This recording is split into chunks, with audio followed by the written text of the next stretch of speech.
Today, a trio of state Senate committees put the current special session into line to end as early as tomorrow afternoon by acting on a series of bills from the governor's office. Dennis Latham of our staff is at the Capitol for this live report on what's been happening today. Dennis?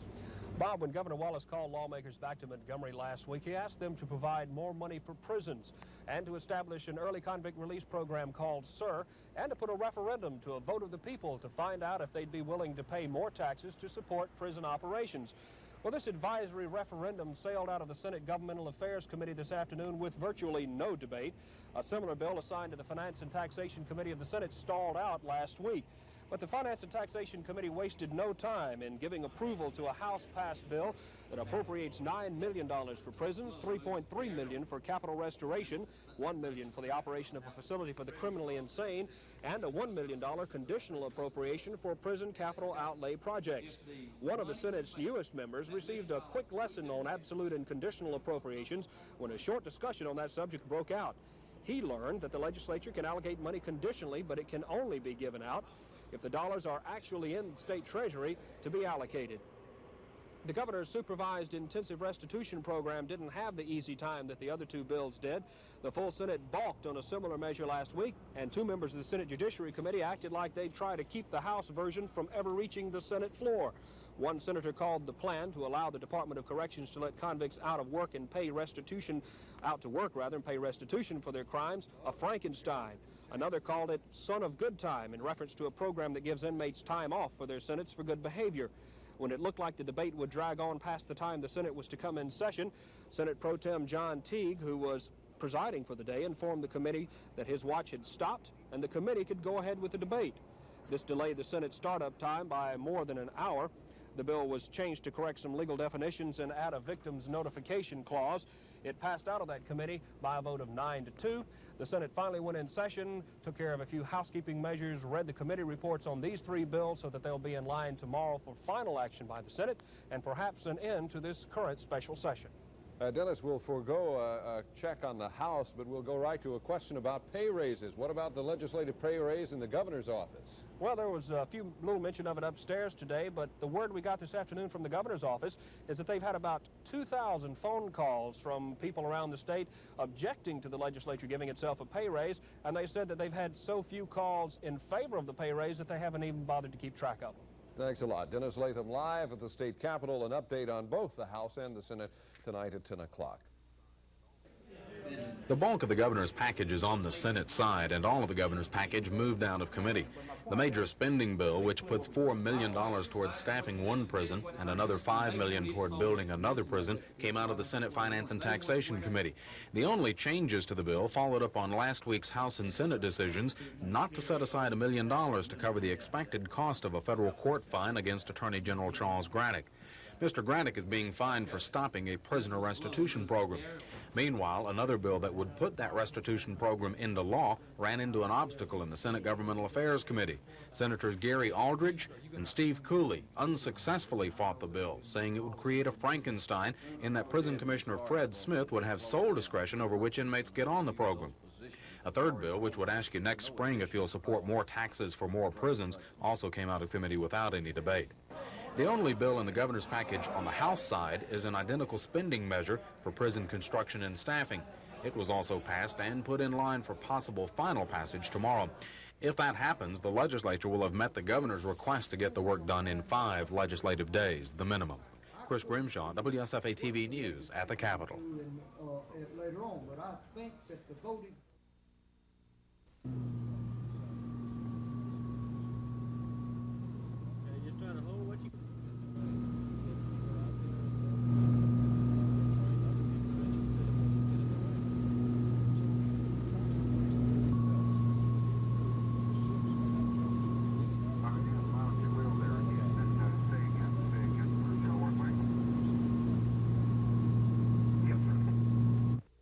Well, when the first tire went flat, it really hurt.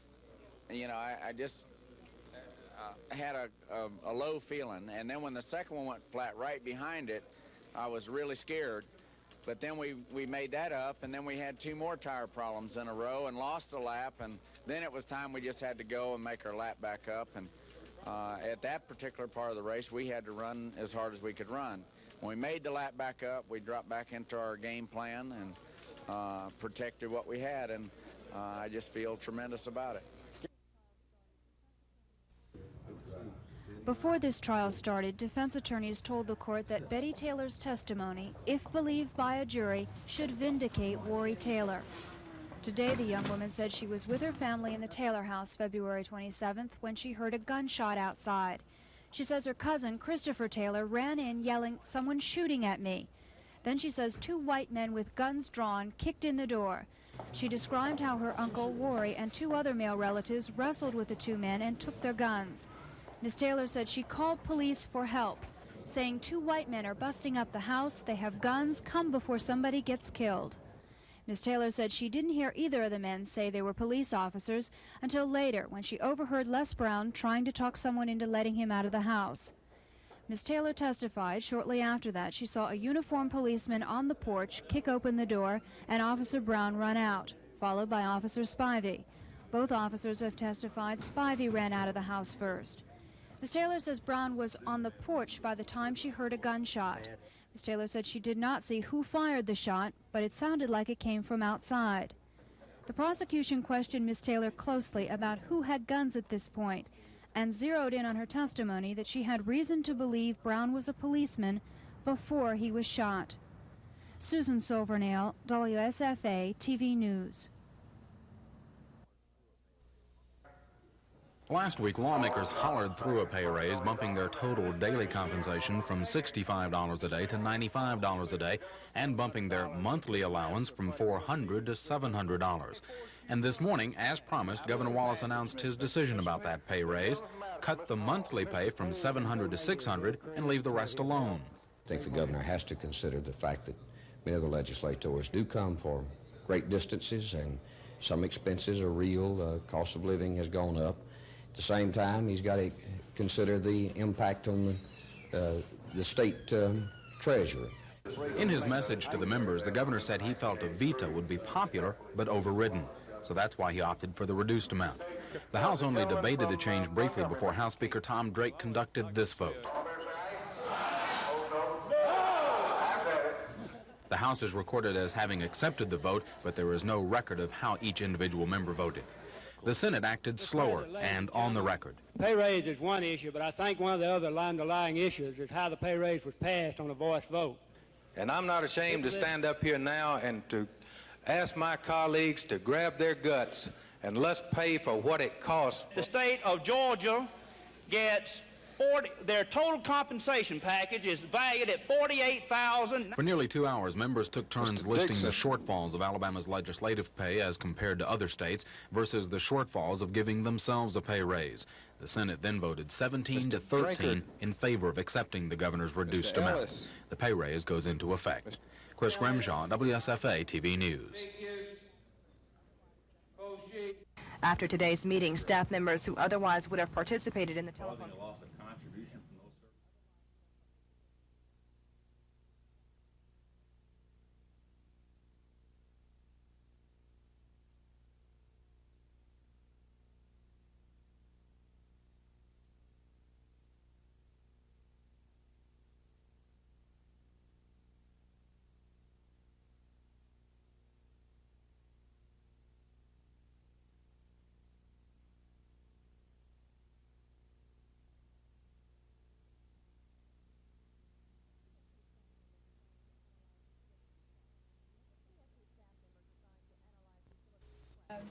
PSC staff members assigned to analyze utility requests never found out what they've been hearing for some time, that their division is being reorganized again for the 6th time in 7 years. Staff members have been told they'll be transferred to a new consumer unit of the governor's office, but just how many will be transferred and when is still uncertain. They were expecting to find out during a meeting this morning, but Governor Wallace's legal advisor wasn't able to attend. Now another meeting is set possibly for tomorrow. I'm told staff members have also been reassured by PSC PSC President Jim Sullivan that their job security is guaranteed, even if the governor's new consumer unit is only temporary and the division goes back under the control of the PSC. But staff members are reportedly concerned that the new consumer unit won't be operated the way it is now. The new director is slated to be private attorney Yul Screws, who has admitted to the commission he doesn't have the expertise of the current public staff director, Yvette Smiley-Smith. After today's meeting, staff members who otherwise would have participated in the telephone company's rate request hearing returned to their offices. But the hearing continued as planned. Telephone company Vice President Carlton Baker explained to the commission the company's financial needs, which includes $307 million to operate the company next year. Mr. Baker says $120 million of that is automatically lost January 1st, the day of the AT&T breakup. He says Bell needs the money by then. Should the entire amount be granted, Bell customers could end up paying about twice as much of what they're paying now for flat rate service. Kim Davis, WSFA TV News at the PSC.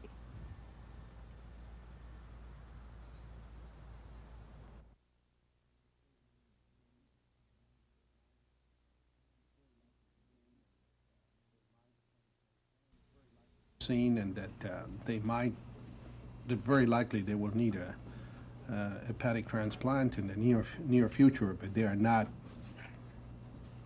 yet at that point.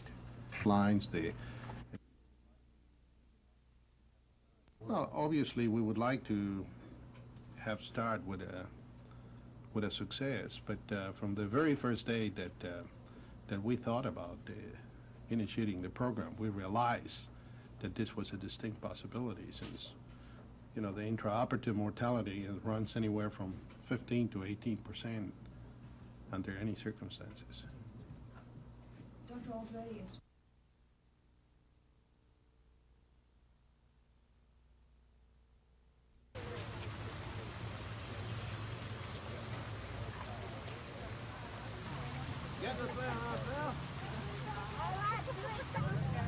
Miss Betty, you're supposed to be.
Oh, yeah. Hey, we all live right there in this go back in this door?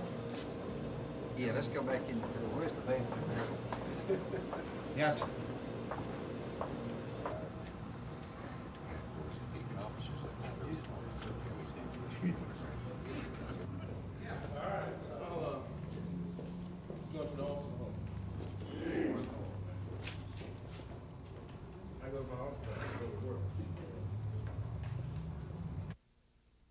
Anytime you can take your fans with you, no matter where you are, wherever you go, that's not a home field advantage. And we try to bring everybody from Tuskegee and everywhere else with us. So you don't feel like there'll be any real advantage for Alabama State, even though they're playing in town? No, the thing of it is a great rivalry. It's probably one of the oldest classic there is. So it is something that is instilled into the ball players. It's something that we look forward to, something that Alabama State look forward to. This game make our season.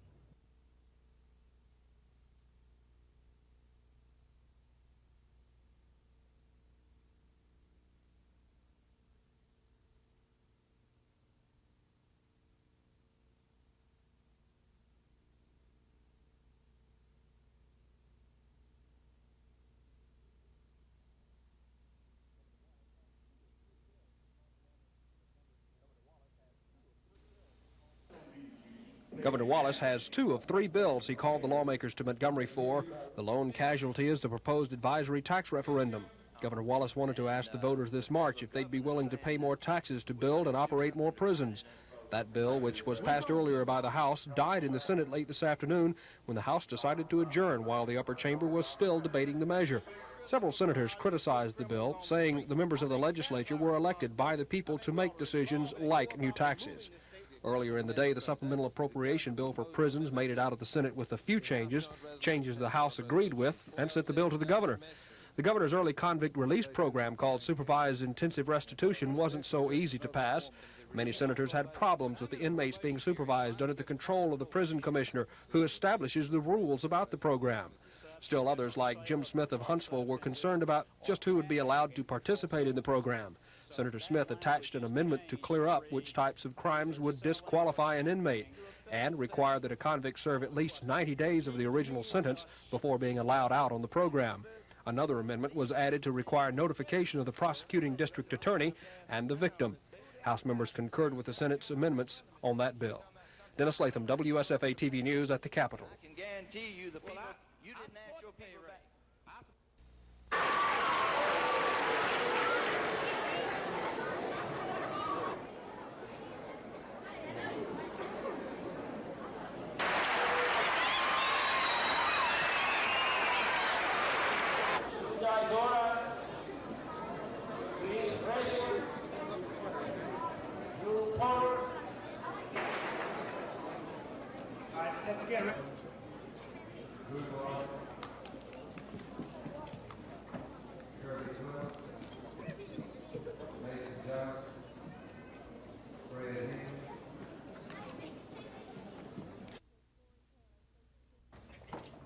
The defendant, Rory Taylor, says he did not cut Officer Spivey on the neck or hand.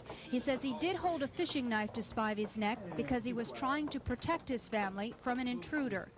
Taylor says this was after he had seen his brother struggling on the floor with Officer Brown and after Spivey kicked in the door with his gun drawn. Taylor says he didn't know the 2 white men were police officers. Taylor says he picked up one of the men's guns but never fired it that night. He says later he did try to stop Officer Brown from leaving the house because he didn't know who Brown was and he knew several of his relatives had called the police for help. He denied ever threatening to kill Officer Brown. Taylor says he saw a uniformed policeman on the porch kick in the door, and he says Brown and Spivey were sitting on the living room couch when he heard a gunshot. Taylor says he saw more uniformed policemen on the porch and in the yard. Then he says Brown and Spivey ran for the door. Taylor says he was running in the opposite direction when he heard more gunshots. Other policemen have testified in this trial that there was only one uniformed policeman outside the house when shots were fired. Earlier, defense attorneys brought John Kennedy to the stand to try to show parts of Les Brown's testimony weren't true. Brown said a woman hit Kennedy in the face because Kennedy was going to let Brown go.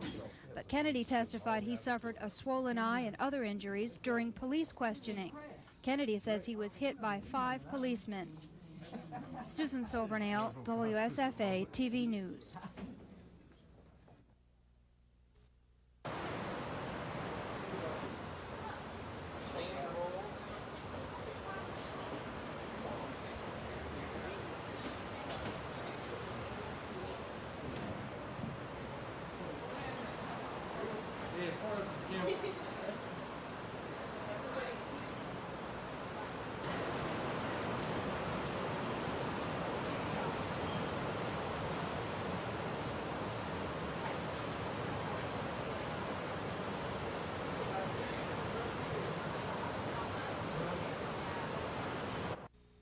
already signed it, but I'll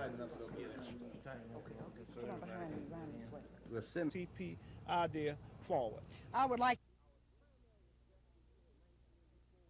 Our primary objective here in 1984 is to register some of the hundreds of thousands of unregistered black voters here in this state and indeed across the nation. 1984 is a presidential election year. Our National Board of Directors had gone on record saying that the NAACP's #1 political objective for this year, 84, is to defeat and to retire the present occupant of the White House, Ronald Wilson Reagan. 5 members of the Senate we too would like to say to Alabama. Particularly was emphasizing this area, and they all complimented you greatly, Paul, on that triple manner. Paul Rich, he is the holder of a Bachelor of Science degree in double major. Thank you, sir. Would you like to say something?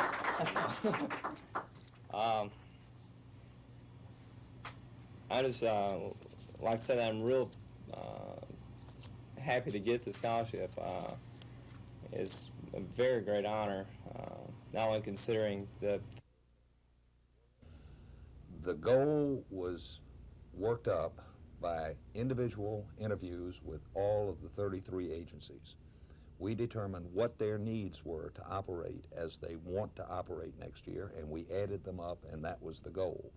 If we don't reach the goal, then some agencies, or perhaps all agencies, are going to have to cut back on services. You know, I have this horror thought of some place like the Central Rehab Center or the Children's Center, going to them saying, hey, don't teach that kid to walk. We haven't got the money for it. We got to cut you back a little bit. And if we don't make it, they've got to cut back because the money's not coming from anywhere but here. And we must raise this much money.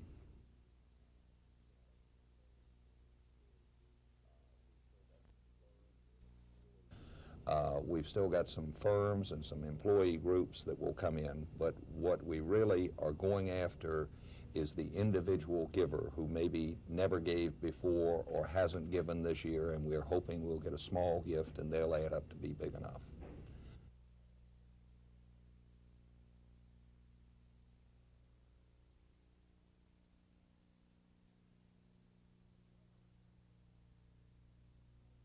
Okay, y'all watch him sign the first one. Can he hold his plaque? You want just two. Okay. Yes, sir. Oh, yeah. Can you make a note that Oh, yeah. the man is the only Alabamian to ever win? I want to congratulate you, Candy. I sure do, buddy.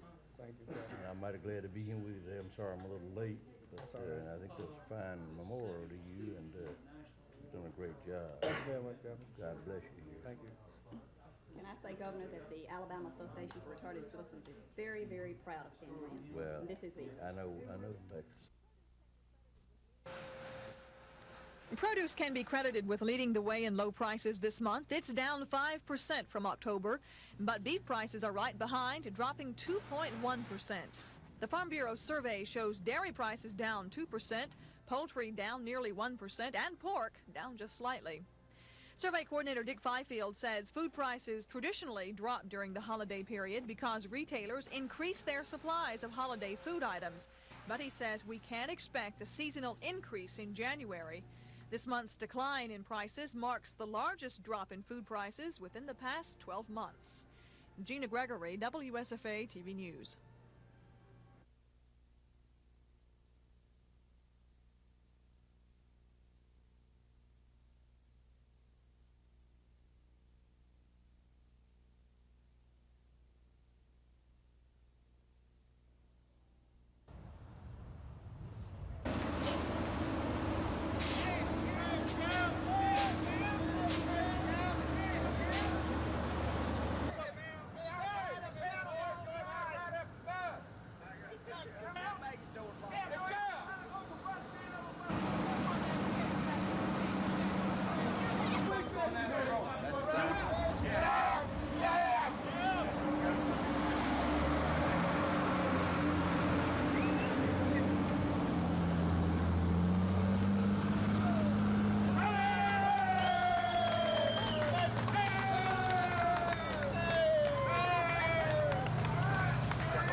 Well, it does help you to digest the turkey well after the game. I'm talking about winning your last game. Has that helped ease some of the tension? And I don't know. I don't know really, and I'm going to be honest about that. What do you think you're going to have to do to beat Tuskegee? What do you have to do defensively to stop them and offensively to win? Well, I think first thing we got to do, we got to be able to control the line of scrimmage, offensive line coach. And I think we're going to have to be able to move the ball a little. But I think the most important thing is the kicking game, because, you know, the last couple of years we didn't got in trouble with our kicking game. And most time we lose the game due to the fact of some type of miscue. And the kicking game is real important to us. It always is in those big ones. Oh, yes, it is, because everybody's motivated and pressure from every side, so that's what we're going to have to do.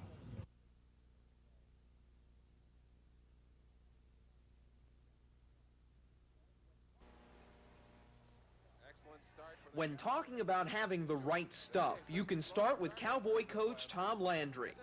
There's no doubt in my mind whatsoever. Matter of fact, he even looks like John Glenn. You know, Butch is right. Landry and Glenn could probably trade jobs and nobody would notice. But I can see the resemblance. What, in your mind, what's the resemblance? The hairstyle. True, you wouldn't give Landry or Glenn a blow dryer for Christmas, but both are proven heroes, and both have even modeled spacesuits. I wonder if Tom got his from James K. Wilson. Yeah, Landry and Glenn both have the right stuff. My wife's attitude towards this has been the same as it's been all along through my flying. If it's what I want to do, she's behind it, and by golly, my kids are too, 100%. Couldn't you just see Coach Landry saying that at his Tuesday luncheon? Coach, when did you first realize that you had the right stuff? I guess when we finally got in the winning column in '66, I wasn't too sure up until that time. Ah, the great ones are always modest. You have to admit that Tom Landry and Senator John Glenn do look alike, and they do have many similar qualities. But Landry found one big difference. He's a Democrat, and I kind of lean towards the Republicans right now, so I would say that there's probably not, politically, we're not as close. Ah, who cares? Tom Landry still has the right stuff.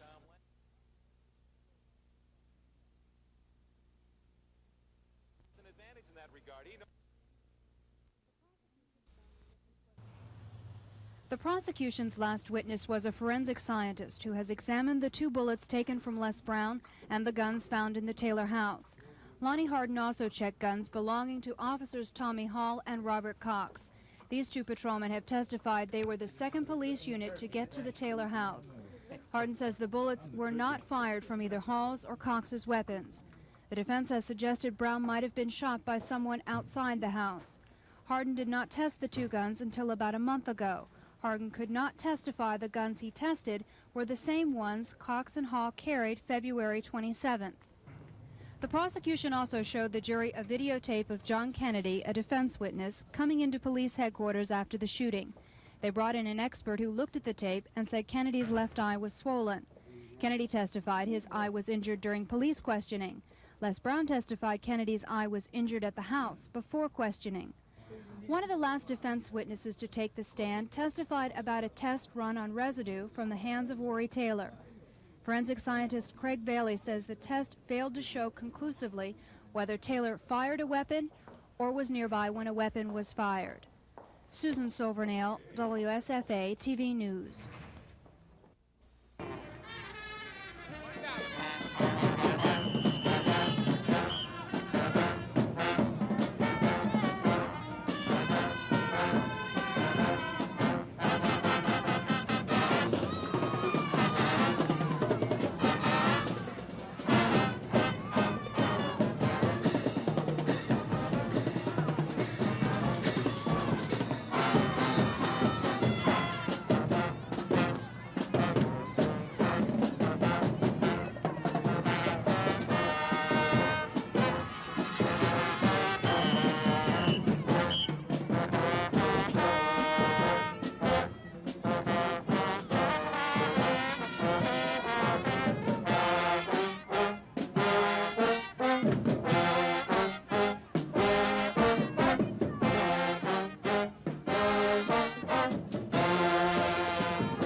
Picture a family portrait with sisters and brothers, but no parents.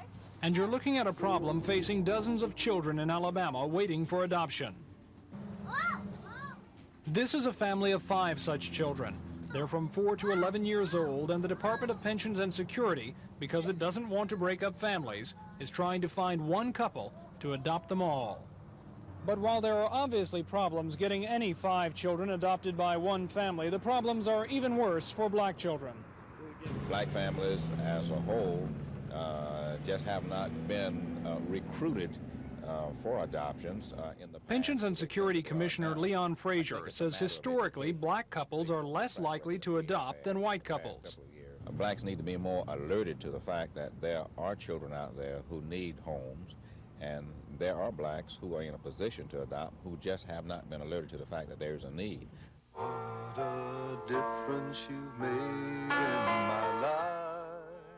The problem concerns the department enough that ads like this are being run on TV asking for help. In Alabama, more adoptive homes are needed for black children and family groups of children. You can make a difference. We are making progress. Last year, we adopted more children, had more children placed for adoption than the year before. So far this year, the statistics show that we're improving. I think it's a matter of education. I think it's a matter of being attuned to the needs more than anything else right now. So what are the chances for these 5 children finding new parents? Perhaps not as bad as you might think. The department recently placed a family of 10 children, and though it takes time, they say they'll succeed here as well. Tom Foreman, WSFA TV News. A lot of parts have to fit together to have success with a football team in a football season. Certainly one of those main things that disturbs the football team is injuries, and I understand that they've had quite a few, starting with the most key position of a football team being quarterback.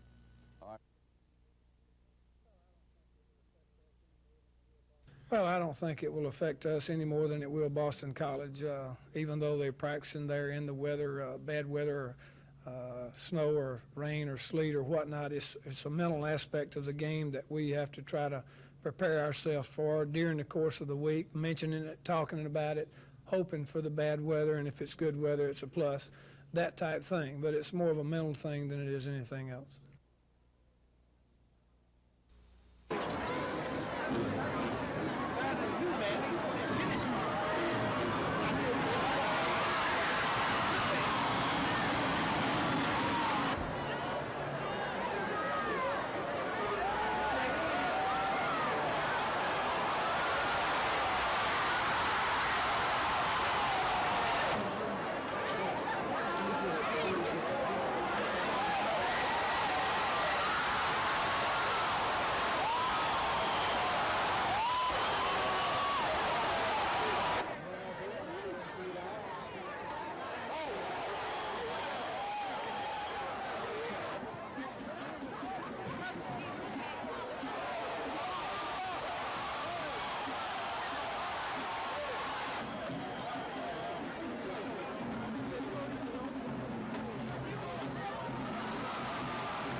Never had a chance.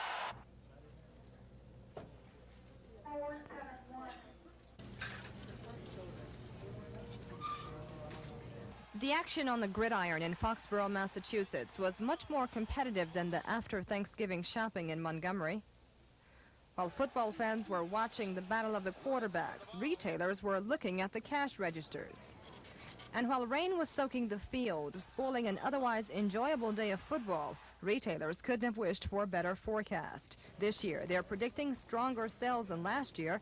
They're already feeling optimistic about the upcoming Christmas shopping season. That's because the economy is picking up, and that means shoppers are spending more money. As a result, retailers have made sure consumer racks are well stocked, so shoppers will have plenty of choices.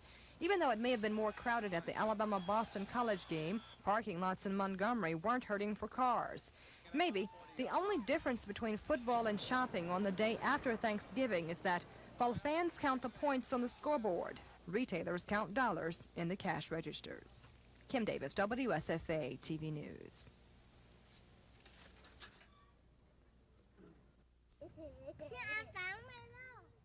32-year-old Mei Chen Se Chow came to the United States from Laos 5 years ago.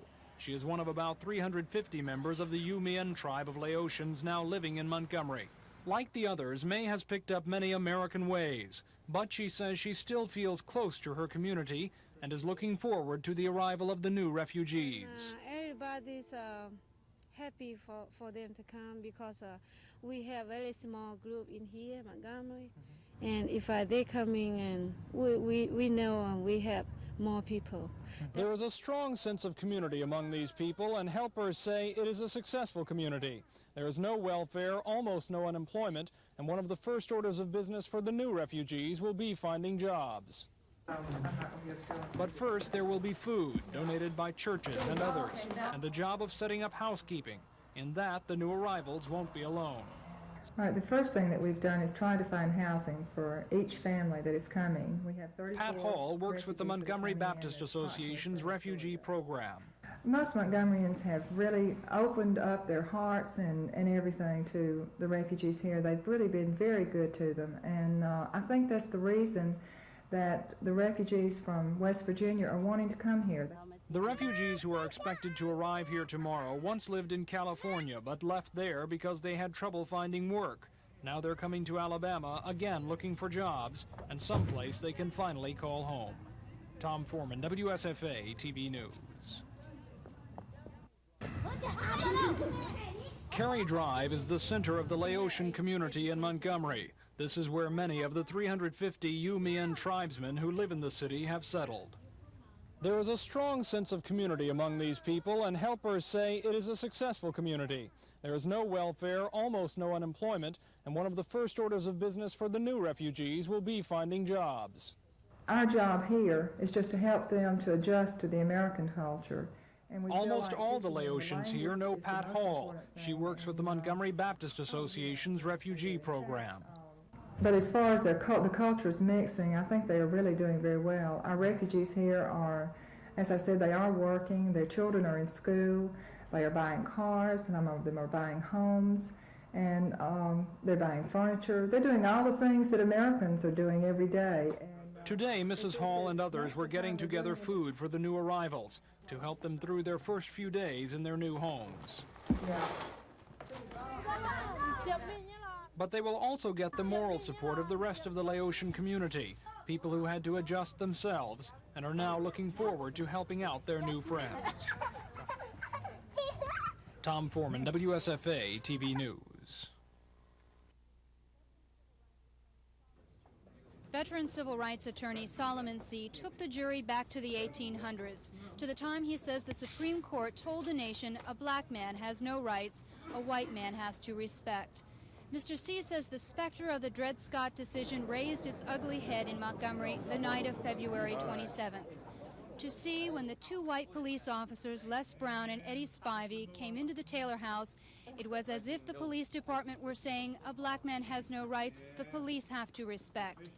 Mr. C asked the jury to send a message to the police department and to the community, a message that says a black man can be secure in his own home, and a message that says as no man is above the law, no man should be below the law. Another defense attorney, Vanzetta Penn-Durant, told the jurors they must put themselves in the place of Worry Taylor that night. They must be a Taylor to understand the family was scared and frightened by two white men who they say had burst into their home with guns drawn. But District Attorney Jimmy Evans told the jury, no, don't be Taylors, be fair and impartial. Mr. Evans called the defense arguments a smokescreen. He said it's not the system on trial here, but the defendant, Worry Taylor.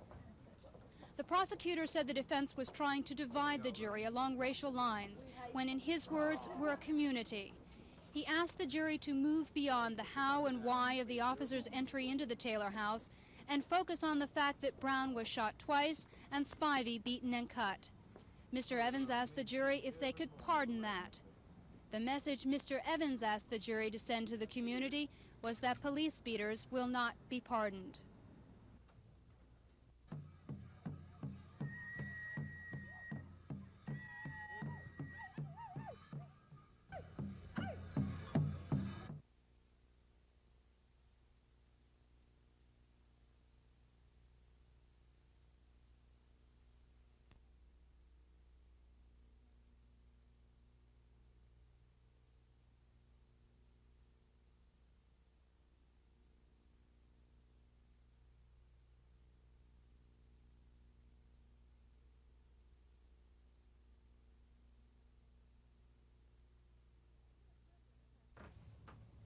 Eunice Williams has cancer, and she's elected to spend her last days at home.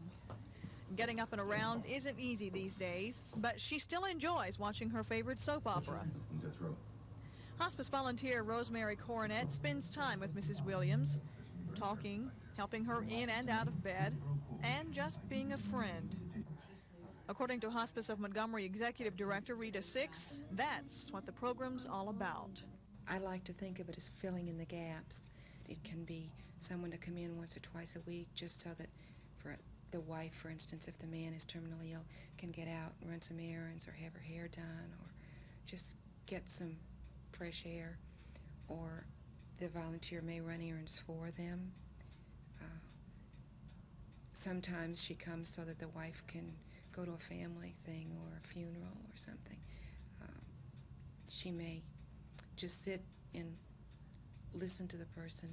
Often the person can't talk to the people he loves most about what's on his mind. Everybody's busy being brave for everyone else. The community-based hospice program began in April of 1979 and has 2 paid staff members with 15 volunteers. And yes, they need more.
Prairie View, I think, is a much improved team over a year ago. from what I can understand about their recruiting, and so I'm scared to death about playing them. I just hope that we come in and play hard, and I think our players will play hard. They have thus far in the 4 games we've played. AUM will play Prairie View, and they're both young teams, but AUM should have an edge in that they've played 4 ball games to this point. Prairie View lost all of their players except 2 and 1 starter, so AUM with the home court advantage more or less, and playing in the city, and with them having played 4 ball games, they will have an advantage, and I think they can beat Prairie View without much problem. The snow was falling as the 41 refugees left their home in West Virginia yesterday. There were tears as they said goodbye to friends they thought would be neighbors the rest of their lives. We feel we belong to the community, suddenly we had to move. Then they loaded up their belongings and once again set out searching for a place to call home. Morning in Montgomery. The refugees have arrived during the night to be fed and given places to rest with other Laotian families here. But as the sun rises, there is work to be done. We'll be doing that, okay? I'll be sitting down with you and each and every one of you and each family too. And we'll be looking at your total needs, okay? Workers from the Montgomery Area Baptist Association and members of the Laotian community come to help the refugees find their new homes. The refugees pitch in to help each other move their meager belongings. The work goes quickly, and the new arrivals are eager to see their new homes.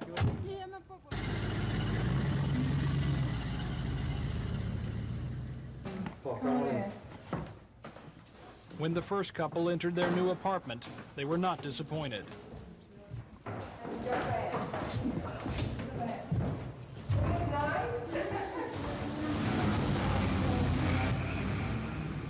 For some of the refugees, their new homes will be the nicest places they've ever lived. For all, just staying in one place will be an improvement. I'm very happy with a beautiful day here. They're very excited since that we already have the local community here with me and people. We like it very much. We're so happy that we'll come here. So we have a lot of men here, so we see the men here, so we're happy. Good, very nice. I like it very much. There is, of course, for the refugees still the sadness of having left their last home, the weariness of having moved too far, too fast, too often. But underneath it all, there is also the hope that somehow here, life will be better. Tom Foreman, WSFA TV News. All the Border Collies vying for the national title in today's competition placed in previous contests held throughout the United States this year. Unlike most dog shows, these dogs are judged entirely on their performance and not on their looks. They herd sheep on a prescribed course of about 600 yards and are judged on their ability to handle sheep, and also on how well they obey their master, who instructs them through the course by voice and whistle command. For this particular dog to go left is just a long, low whistle like a... Sit down.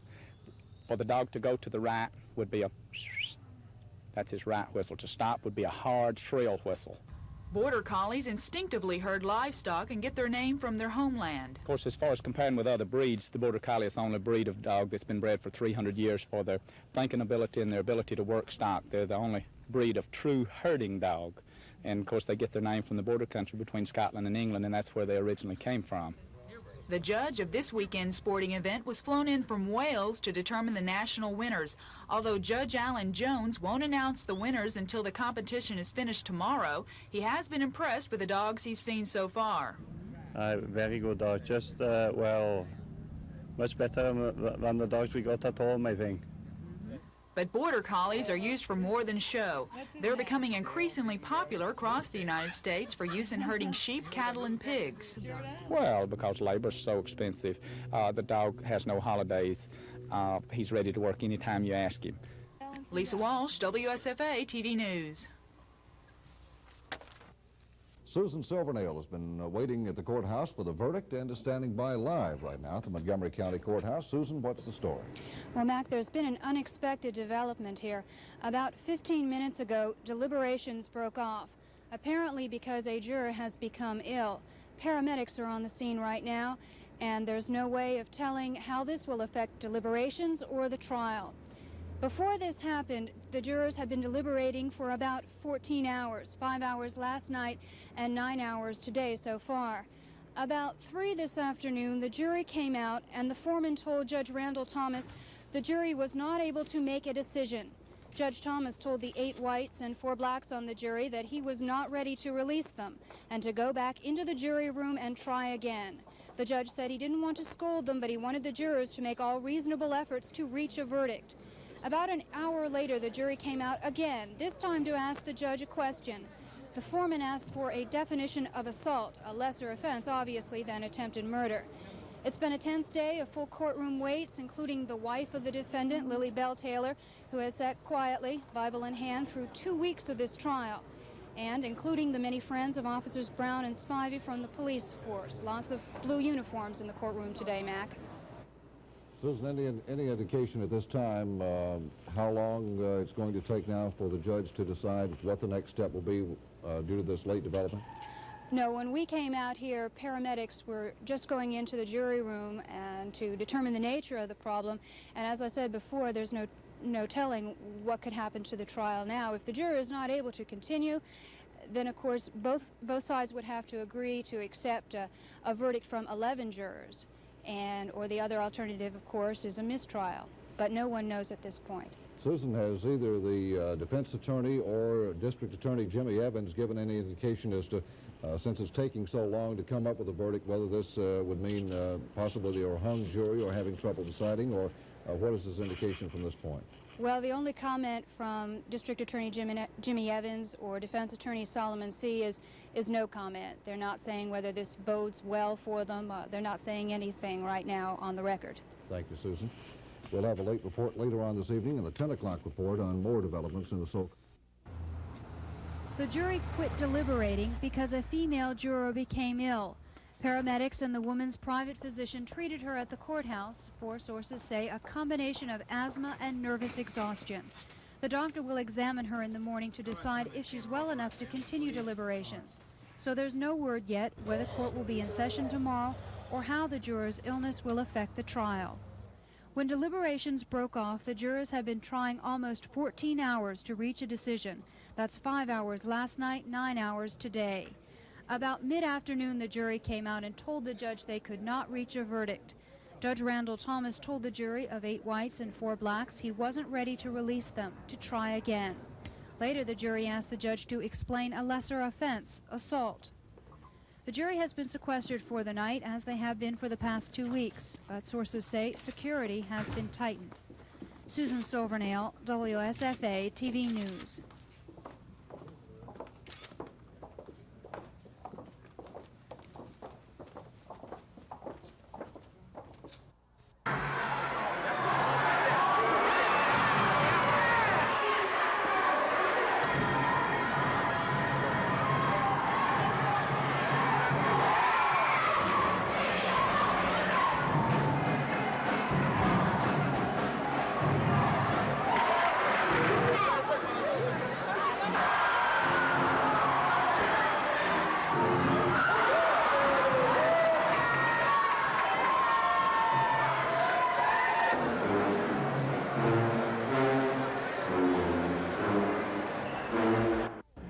I believe we should hire older persons and stop discriminating against them, because they're sitting back and they cannot live on unemployment or pension. They cannot live on that. They need jobs. I know many people who are hanging on by the skin of their teeth just to live. Like a concern for mankind itself, the way society is heading.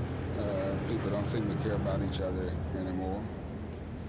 I think basically if we put forth that effort to reach out to help somebody, life itself would be better for everybody. And basically that's what's on my mind, is being more concerned about other people. Hey, it's just a very beautiful day, and it's just great to be in America. Okay. What do you like about America? It's just a great place to live. I wouldn't want to live anywhere else in the world. It's got just great people and all the freedom you need. It's just a great place to be. what's really on my mind the day after about the movie, about the nuclear bombs. Well, that has been on my mind, you know, coming to it really kind of shook me up, you know.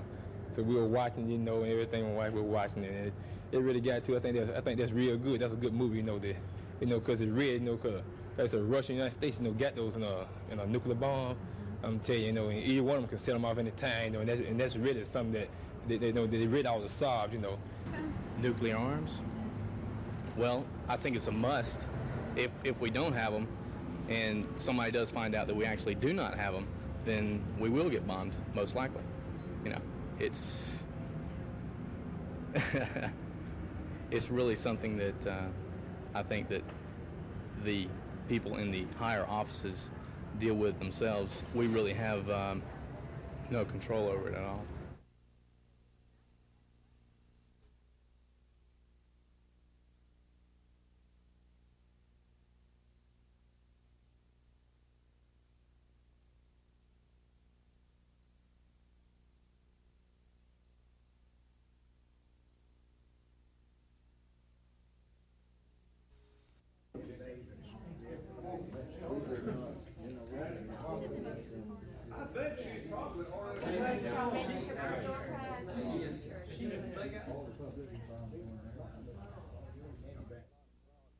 We've made a lot of progress. Of course, there's been rapid transition in the methods used in farming, and very little effort has gone into the problems of erosion, and we're just now getting around to the finer points and trying to do more to conserve our soil and keep the water clean.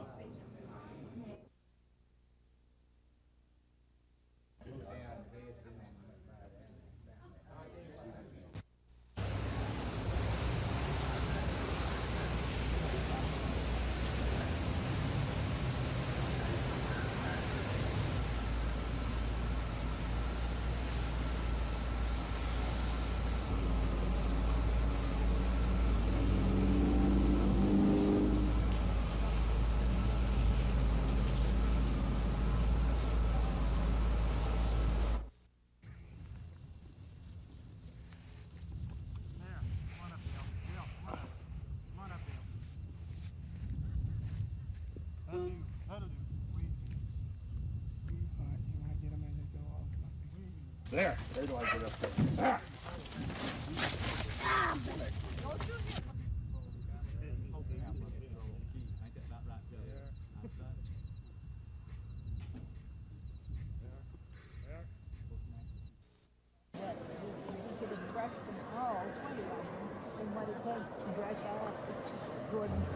There's lights in the ring with me. And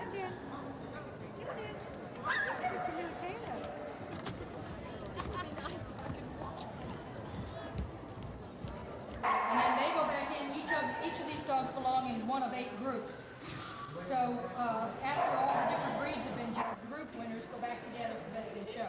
So we are the next to last group. A lawyer for Worry Taylor says the mistrial is a moral victory for the defendant. The fact that the jury was not able to come to a unanimous decision shows that the district attorney did not present sufficient evidence so that the jury could reach a verdict. Well, I don't want to comment on what the jury did. The district attorney says he doesn't know if he'll retry the case, but Mr. Evans says Officer Les Brown has, in his words, suffered a second injury. The assault which occurs in the incident and the assault in the courtroom. After the jury was discharged, Worry Taylor, his family, and supporters sat quietly in the courtroom. County Commissioner John Knight called for a prayer, saying God is on their side. And that right and justice will prevail in the end. We feel that Mr. Taylor should have been found not guilty because what the police officers did, they had no business in doing it. Police Chief Charles Swindle says the department may issue a statement tomorrow. 4 other defendants in the Todd Rowe case are still set to be tried. Susan Silvernail, WSFA TV News.